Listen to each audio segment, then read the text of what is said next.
Salam kerahiman. Hari ini kita ketemu lagi dalam tema Aku Haus.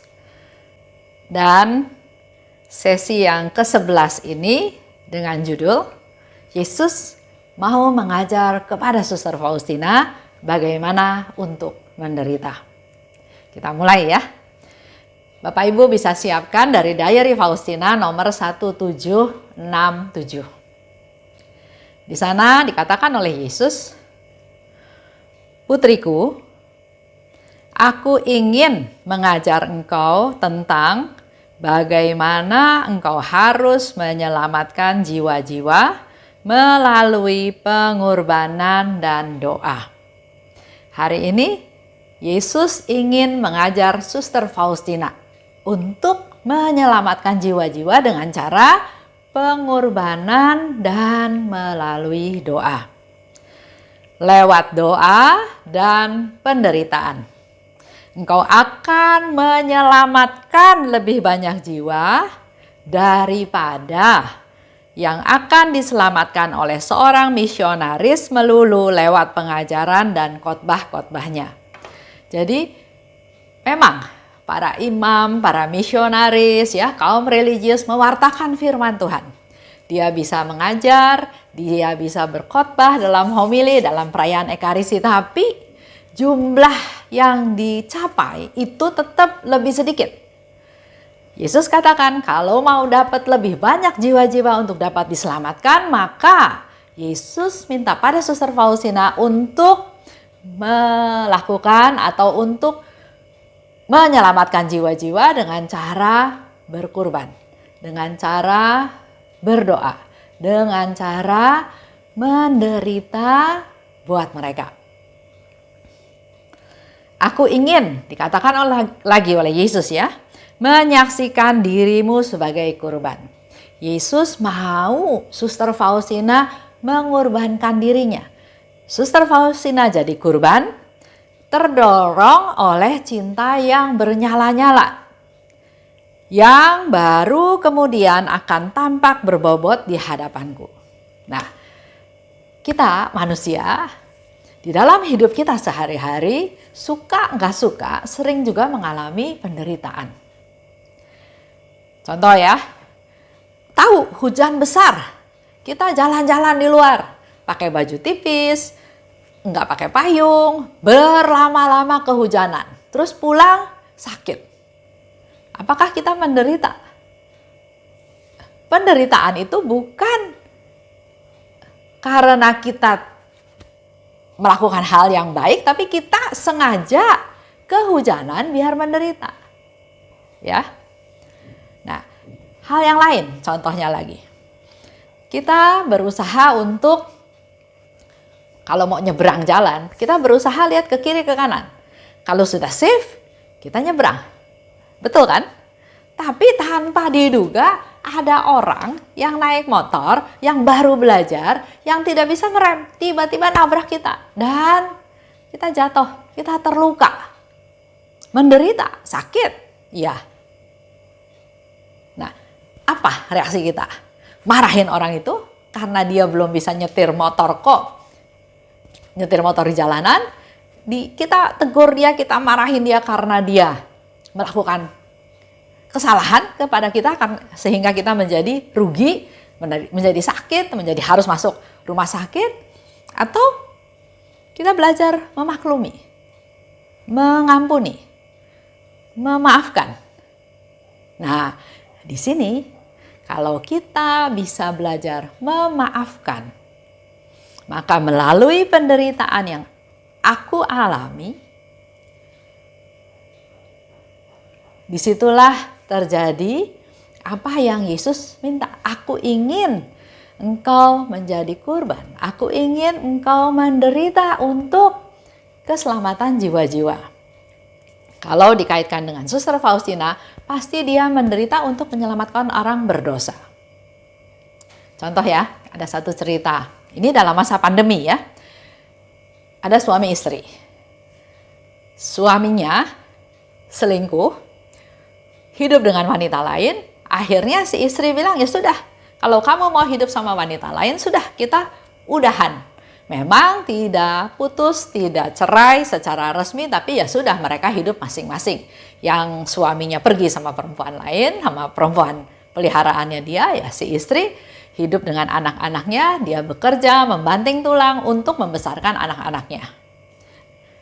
Sekian tahun berlalu, tidak ada masalah apa-apa. Tapi di masa pandemi seperti sekarang ini, tiba-tiba suaminya kena COVID. Suaminya kena COVID, sesak napas, otomatis yang tadinya dia memisahkan diri, akhirnya dia memberitahu kepada anaknya bahwa dia sakit. Nah, dengan begitu rendah hatinya, si istri ini meminta anaknya supaya mengurus si suami bisa masuk rumah sakit, supaya bisa mendapat oksigen karena dia sudah mulai sesak napas. Dan yang lebih luar biasa lagi, dia hubungi saya. Dia bilang, Bu Esther, tolong doain suami saya. Saya tanya balik, masih ada suaminya? Karena kan selama ini sudah pisah, sudah tidak pernah bercerita tentang suaminya. Tapi terus dia bilang, ya suami saya biar bagaimanapun kan masih namanya suami. Dia bilang, kasihan sekarang lagi sesak napas. Jadi saya minta bantuan Ibu Esther juga mendoakan dia supaya dia bisa sembuh. Oke, saya udah seneng ya. Terjadi pengampunan, terjadi rahmat pengampunan mengalir pada suaminya. Tapi karena dalam beberapa hari tetap kondisinya masih kurang bagus, jadi saya tanya, suami kamu sudah terima sakramen perminyakan belum? Suami kamu orang Katolik kan? Dia bilang, bukan Bu, suami saya Buddha. Oke, kalau gitu nggak apa-apa, kita tetap berdoa. Yang penting kamu belajar mengampuni dia. Oh sudah Bu, kan Ibu Esther ngajar terus dalam komunitas, selalu bilang ampuni, ampuni. Karena memang Bu, kalau saya nggak ampuni dia, yang sakit saya. Tapi dengan saya bisa mengampuni dia, saya plong, saya gembira, saya sukacita. Bahkan sekarang saya bisa bilang sama suami saya, kalau kamu nanti sudah sembuh, kalau kamu nanti mau pulang ke rumah, saya buka pintu, saya terima. Luar biasa ya, melalui peristiwa yang terjadi rekonsiliasi. Terjadi di mana si istri yang menderita ini, dia menerima penderitaannya, dia serahkan pada Tuhan, dia dapat kekuatan dari Tuhan untuk mengampuni dan dia penuh sukacita. Lanjut. Aku ingin, Yesus katakan, menyaksikan dirimu sebagai kurban. Tapi terdorong oleh cinta yang bernyala-nyala. Seperti yang tadi dikatakan oleh teman saya. Bukan karena terpaksa, tapi memang dia punya kasih. Dia bisa mencintai suaminya yang bersalah, yang berdosa. Dia sudah ampuni dia, bahkan dia menawarkan diri. Kalau kamu mau, kamu boleh balik ke rumah. Dan dikatakan oleh Yesus yang baru kemudian akan tampak berbobot di hadapanku. Kalau kita melakukannya dengan sukacita, dengan dasar kasih, maka disitulah Tuhan lihat perbuatan teman saya ini berbobot. Ada gunanya, ada manfaatnya, ada harganya di hadapan Yesus. Engkau harus menghampakan diri, digiling lembut, dan hidup seolah-olah sudah mati dalam relung hatimu yang paling rahasia. Itu yang diminta oleh Yesus kepada Suster Faustina. Harus menghampakan diri. Jangan berpikir saya disakiti. Kalau ambil contoh tadi istri tadi ya. Saya disakiti, saya dikhianati. Saya sudah begitu mengasihi suami saya, tapi suami saya enggak setia sama saya. Suami saya selingkuh misalnya ya. Tapi Yesus bilang, engkau hampakan diri. Hampakan diri. Dan kalau di sini Yesus katakan engkau digiling lembut. Jadi Suster Faustina itu sudah bukan saya lagi, tapi bahkan Yesus bilang engkau akan digiling lembut. Digiling ya, dari tadinya utuh besar digiling. Seperti contohnya mungkin kacang kedelai ya, kalau mau dibikin tahu kan diputar, digiring sampai lembut. Seolah-olah sudah mati dalam relung hatimu yang paling rahasia. Kalau kita sudah mati kan kita nggak punya harapan apa-apa, kita tidak berharap apa-apa, kita tidak minta apa-apa. Itu yang Tuhan mau, menghampakan diri. Engkau harus dihancurkan dalam lubuk tersembunyi, di mana mata insani tidak pernah melihatnya. Ini proses ya, proses yang Yesus katakan pada Suster Faustina. Kalau kita bandingkan dalam hidup kita sehari-hari pun, kita juga mungkin mengalami hal-hal seperti itu. Yesus katakan, engkau akan digiling lembut. Ini adalah suatu proses. Engkau akan dihancurkan dalam lubuk yang tersembunyi, tapi orang lain nggak bisa lihat. Nggak bisa lihat penderitaanmu. Nah, yang sering terjadi adalah kita baru kesenggol sedikit, sudah cerita kemana-mana. Betapa saya susah, betapa saya menderita, betapa saya dirugikan, dan seterusnya. Yesus mau semua penderitaan itu kita simpan dalam hati, ditaruh di lubuk yang paling dalam, sehingga mata insani nggak bisa lihat.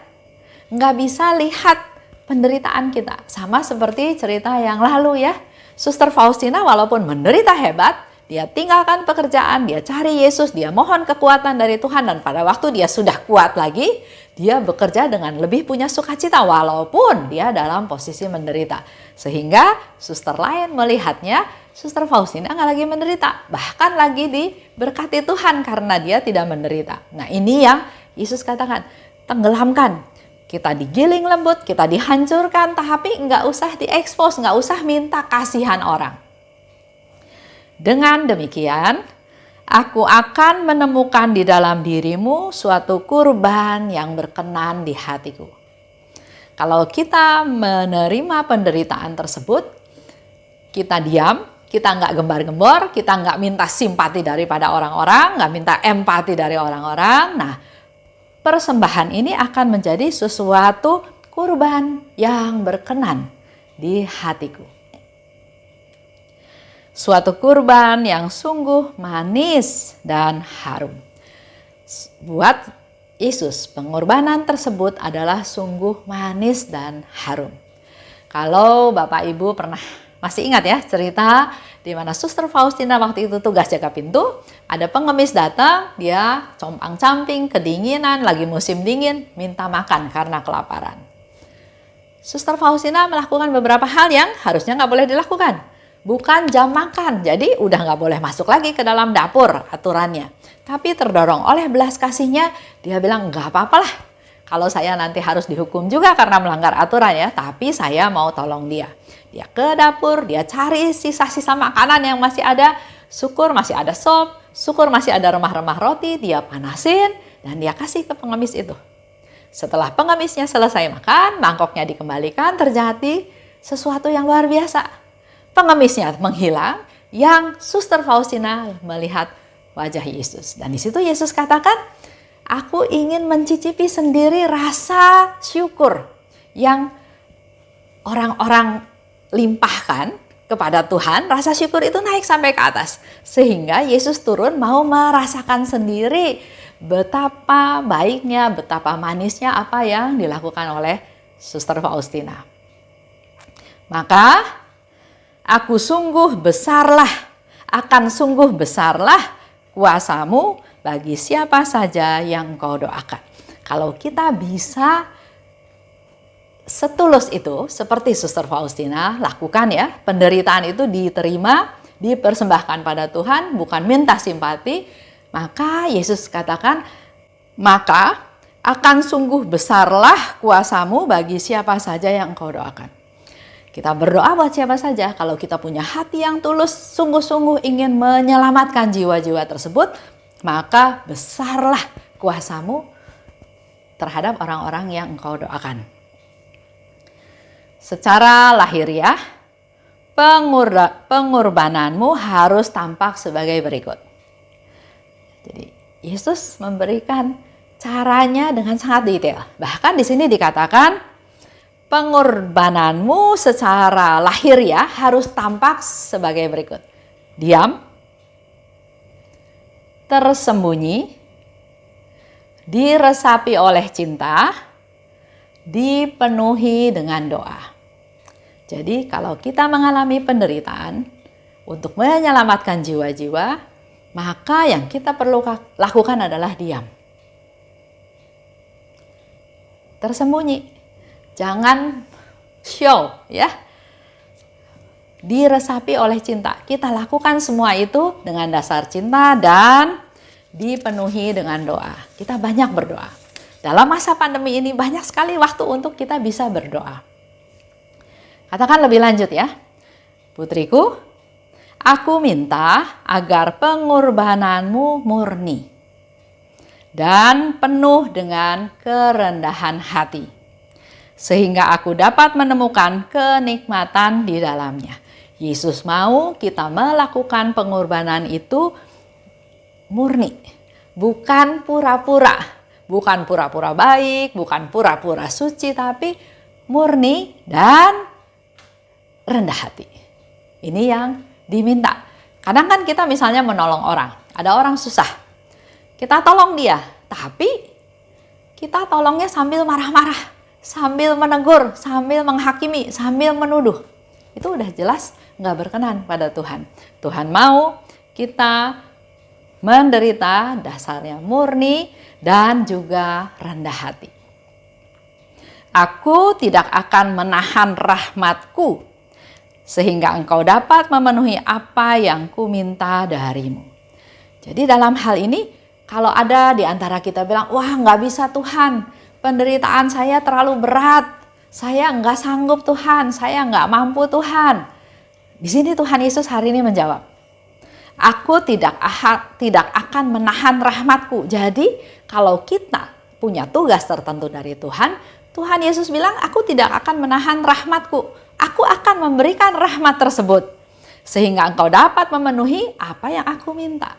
Jadi kalau kita diminta sesuatu oleh Tuhan, contoh ya, mengampuni.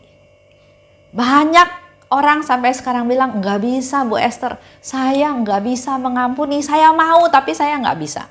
Sering ada kata-kata seperti itu. Nah, kalau kita baca hari ini apa yang Yesus katakan, Yesus bilang, aku nggak menahan rahmat pengampunan. Kenapa nggak bisa mengampuni? Karena engkau memang egois, ego, merasa sakit hati, merasa kasihan sama diri sendiri, maka kesalahan orang itu diingat-ingat terus, maka ujung-ujungnya ya nggak bisa mengampuni. Tapi melalui kata-kata Yesus hari ini kita semua dikuatkan. Kalau Tuhan memberi tugas, maka Tuhan Yesus tidak akan menahan rahmat sehingga kita tidak bisa melaksanakan tugas tersebut. Sebaliknya, Dia akan kasih rahmat untuk kita bisa lakukan. Jadi kita lihat lagi, evaluasi diri kita sendiri. Kita tidak bisa lakukan karena apa? Bukan karena kekurangan rahmat, karena di sini Yesus janji akan memberikan rahmat tersebut, tidak akan menahan rahmat tersebut, akan memberikan. Nah, persoalannya adalah kita terima nggak rahmat tersebut? Kita mau pakai nggak rahmat tersebut? Lanjut ya. Kini aku akan mengajar engkau mengenai apa yang akan menjadi wujud kurbanmu dalam kehidupan sehari-hari. Yesus terus membimbing ya. Aku akan mengajar engkau mengenai apa ya wujud kegiatan kita sehari-hari. Untuk menjauhkan engkau dari segala macam hayalan. Hendaknya engkau menerima segala pengorbanan dengan penuh cinta. Nah, ini salah satu dasar. Kalau kita mengalami suatu penderitaan, maka terimalah penderitaan tersebut menjadi suatu pengorbanan, tapi diterima bukan dengan bersungut-sungut, bukan dengan marah, bukan dengan kecewa, tapi dengan penuh cinta. Tuhan kasih, ya sudah, terima. Karena pasti Tuhan punya maksud, Tuhan pasti punya tujuan. Mengalami sesuatu, belajar menerima. Dan menerimanya dengan penuh cinta. Jangan berkecil hati. Kalau hatimu sering mengalami penolakan dan ketidaksenangan sehubungan dengan pengorbanan itu, seluruh kekuatan kurban itu ada pada kehendak. Nah, tadi ya, seperti saya juga katakan, kalau kita ditolak, kalau kita tidak disenangi, terus reaksi kita apa? Kita mau berbuat baik. Orang menolak. Enggak, saya nggak mau terima kebaikan kamu. Terus kita lakukan apa? Ya sudah, saya juga memang nggak usah baik sama kamu. Saya masih bisa baik sama orang lain. Nah, kalau penolakan itu kita reaksinya adalah seperti itu, kita nggak dapat hasil apa-apa. Tapi melalui penolakan, melalui ketidaksenangan orang. Di situ dikatakan seluruh kekuatan kurban itu ada pada kehendak. Kita punya kehendak nggak? Kalau kita mau punya kehendak untuk berbuat baik, jangan peduli dengan respon orang. Mau dia responnya baik, mau responnya nggak baik, kita tetap punya prinsip, punya kehendak untuk berbuat baik. Itulah dasar dari semua. Prinsipnya, dasarnya adalah kehendak.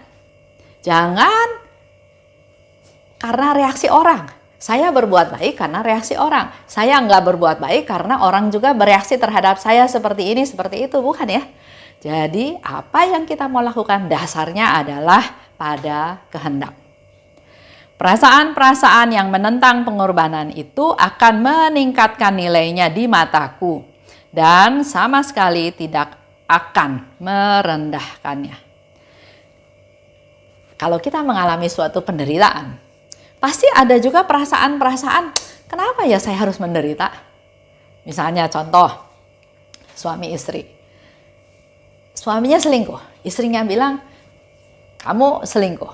Untuk kali ini saya ampuni kamu, tapi untuk yang kali lain saya nggak bakal ampuni kamu. Suaminya minta maaf, suaminya bilang, iya saya tidak lakukan lagi. Besok-besok dia lakukan lagi. Dan kembali lagi dia minta maaf lagi sama si istrinya. Istrinya lama-lama berpikir, harus sampai berapa lama saya memaafkan dia? Berarti dia kan tidak setia, berarti dia tidak ada usaha, berarti dia tidak sungguh-sungguh mau bertobat. Nah, ada juga dalam perasaan, iya ini suami nggak benar, suami ini nggak bisa dimaafkan terus, harus dihukum, harus dibikin malu. Kalau dia lagi selingkuh, biar ketangkep, biar ketahuan, biar orang tahu bahwa dia itu suami nggak betul. Atau bahkan lapor polisi supaya ditangkap di polisi atau macam-macam cara. Nah, ada godaan-godaan, ada perasaan-perasaan yang menentang untuk kenapa saya harus berkurban terus, kenapa saya harus selalu di posisi yang dirugikan. Nah, melalui perasaan-perasaan yang menentang pengorbanan itu akan meningkatkan nilainya di mataku, kata Tuhan. Dan sama sekali tidak akan merendahkannya. Jadi kalau ada godaan, ada perasaan-perasaan yang ingin menentang, Bapak Ibu jangan langsung merasa, aduh saya gagal, saya berdosa. Justru dalam hal ini kita diuji. Dengan pertentangan tersebut, dengan perasaan-perasaan yang menentang tersebut, kita bisa olah, akhirnya kita bisa menyimpulkan saya tetap mau mengikuti firman Tuhan. Saya tetap mau mengampuni. Karena Yesus katakan mengampuni berapa kali? 70 kali 7 kali. Nah, dengan adanya pergumulan tersebut, maka nilai iman kita akan meningkat.